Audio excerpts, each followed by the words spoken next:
The first book of Samuel, chapter 9. Now there was a man of Benjamin, whose name was Kish, the son of Abiel, the son of Zeror, the son of Bechorath, the son of Aphiah, the son of a Benjamite, a mighty man of valor. He had a son whose name was Saul, a choice and handsome man, and there was not a more handsome person than he among the sons of Israel. From his shoulders and up he was taller than any of the people. Now the donkeys of Kish, Saul's father, were lost. So Kish said to his son Saul, "Take now with you one of the servants, and arise, go search for the donkeys." He passed through the hill country of Ephraim, and passed through the land of Shalisha, but they did not find them. Then they passed through the land of Shaalim, but they were not there. Then he passed through the land of the Benjamites, but they did not find them. When they came to the land of Zuph, Saul said to his servant who was with him, "Come and let us return, or else my father will cease to be concerned about the donkeys, and will become anxious for us." He said to him, "Behold now, there is a man of God in this city, and the man is held in honor. All that he says surely comes true. Now let us go there. Perhaps he can tell us about our journey on which we have set out." Then Saul said to his servant, "But behold, if we go, what shall we bring the man? For the bread is gone from our sack, and there is no present to bring to the man of God. What do we have?" The servant answered Saul again and said, "Behold, I have in my hand 1/4 of a shekel of silver. I will give it to the man of God, and he will tell us our way." Formerly in Israel, when a man went to inquire of God, he used to say, "Come and let us go to the seer." For he who is called a prophet now was formerly called a seer. Then Saul said to his servant, "Well said, come, let us go." So they went to the city where the man of God was. As they went up the slope to the city, they found young women going out to draw water, and said to them, "Is the seer here?" They answered them and said, "He is. See, he is ahead of you. Hurry now, for he has come into the city today, for the people have a sacrifice on the high place today. As soon as you enter the city, you will find him before he goes up to the high place to eat, for the people will not eat until he comes, because he must bless the sacrifice. Afterward, those who are invited will eat. Now therefore go up, for you will find him at once." So they went up to the city. As they came into the city, behold, Samuel was coming out toward them to go up to the high place.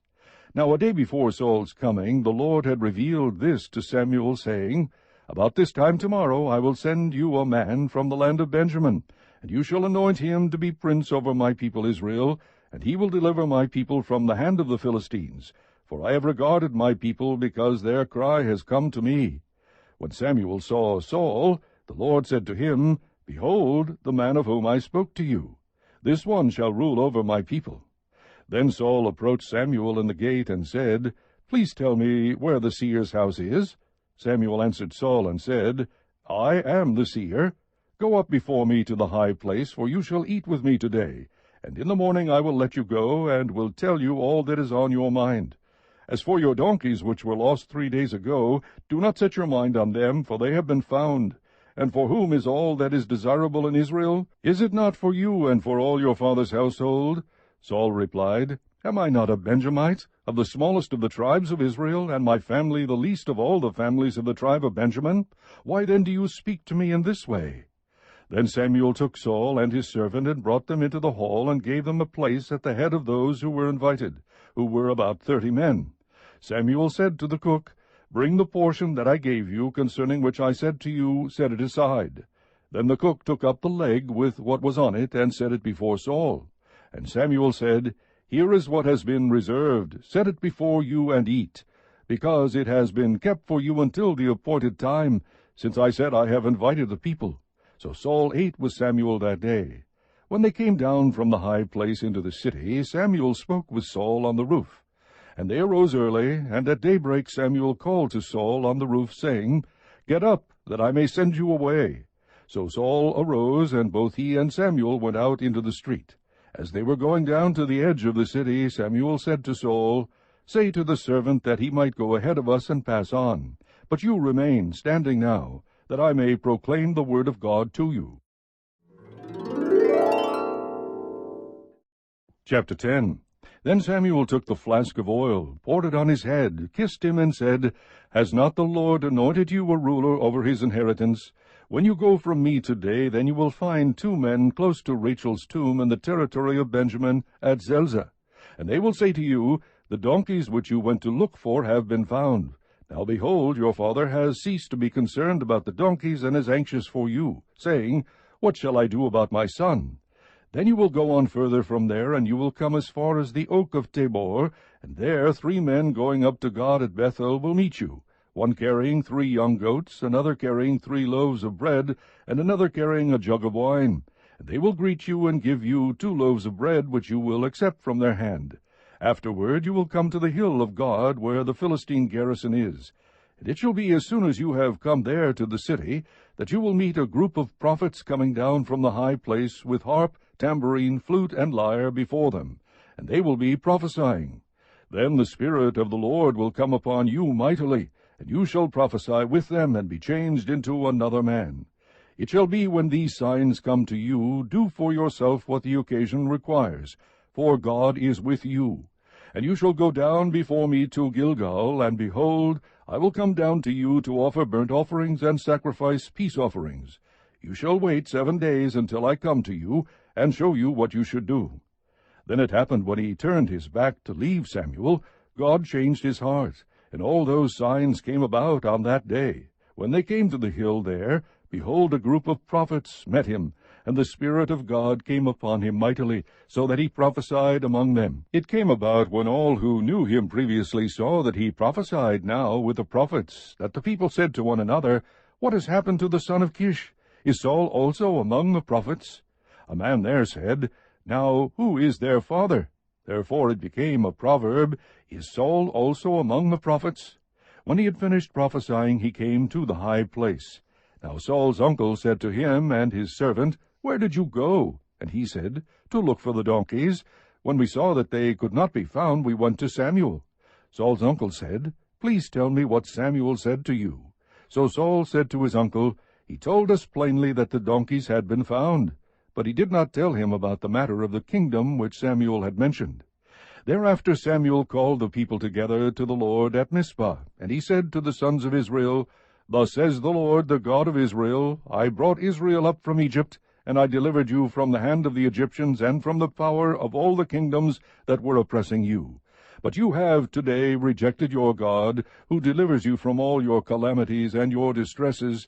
Yet you have said, No, but set a king over us. Now therefore present yourselves before the Lord by your tribes and by your clans. Thus Samuel brought all the tribes of Israel near, and the tribe of Benjamin was taken by lot. Then he brought the tribe of Benjamin near by its families, and the Matrite family was taken, and Saul the son of Kish was taken. But when they looked for him, he could not be found. Therefore they inquired further of the Lord, Has the man come here yet? So the Lord said, Behold, he is hiding himself by the baggage. So they ran and took him from there, and when he stood among the people, he was taller than any of the people from his shoulders upward. Samuel said to all the people, Do you see him whom the Lord has chosen? Surely there is no one like him among all the people. So all the people shouted and said, Long live the king! Then Samuel told the people the ordinances of the kingdom, and wrote them in the book, and placed it before the Lord. And Samuel sent all the people away, each one to his house. Saul also went to his house at Gibeah, and the valiant men whose hearts God had touched went with him. But certain worthless men said, How can this one deliver us? And they despised him, and did not bring him any present. But he kept silent. Chapter 11. Now Nahash the Ammonite came up and besieged Jabesh-Gilead, and all the men of Jabesh said to Nahash, Make a covenant with us, and we will serve you. But Nahash the Ammonite said to them, I will make it with you on this condition, that I will gouge out the right eye of every one of you. Thus I will make it a reproach on all Israel.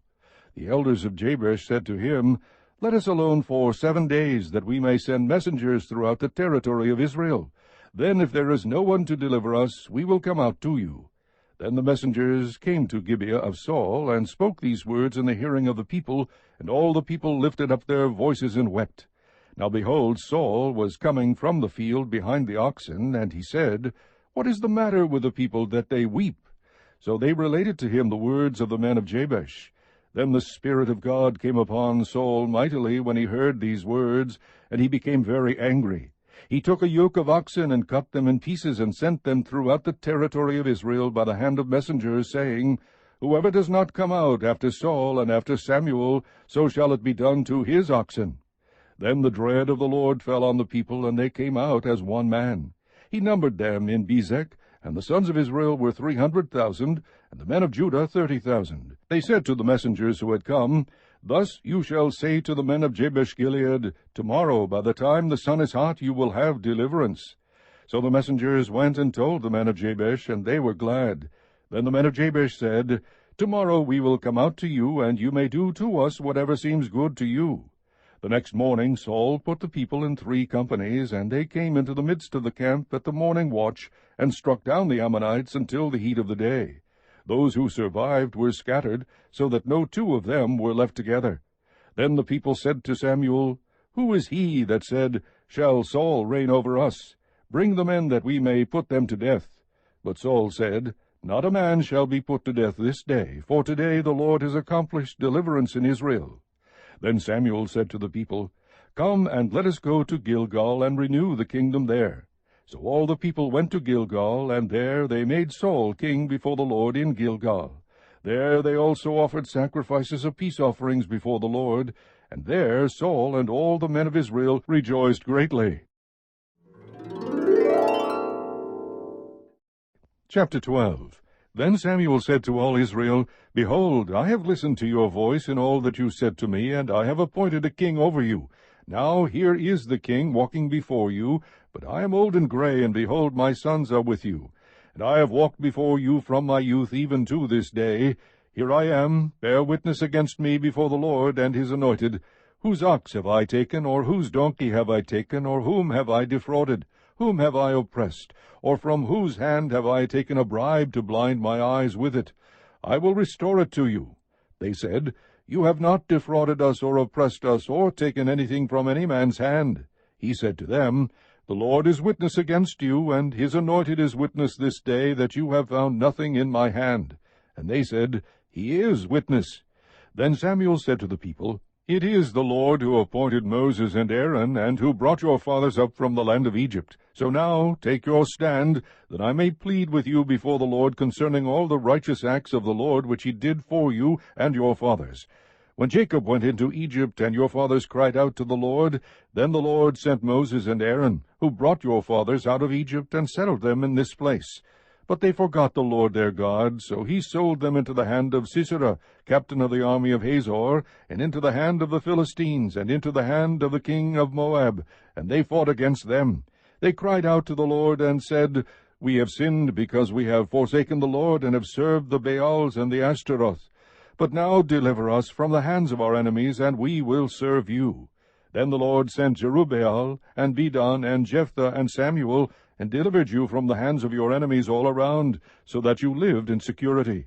When you saw that Nahash, the king of the sons of Ammon, came against you, you said to me, No, but a king shall reign over us, although the Lord your God was your king. Now therefore, here is the king whom you have chosen, whom you have asked for, and behold, the Lord has set a king over you. If you will fear the Lord and serve him, and listen to his voice, and not rebel against the command of the Lord, then both you and also the king who reigns over you will follow the Lord your God. If you will not listen to the voice of the Lord, but rebel against the command of the Lord, then the hand of the Lord will be against you, as it was against your fathers. Even now take your stand, and see this great thing which the Lord will do before your eyes. Is it not the wheat harvest today? I will call to the Lord, that he may send thunder and rain. Then you will know and see that your wickedness is great, which you have done in the sight of the Lord, by asking for yourselves a king.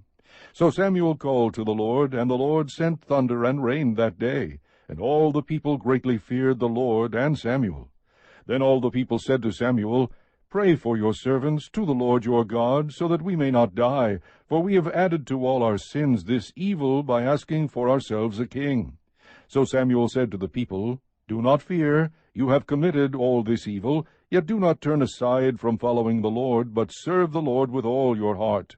You must not turn aside, for then you would go after futile things, which cannot profit or deliver, because they are futile.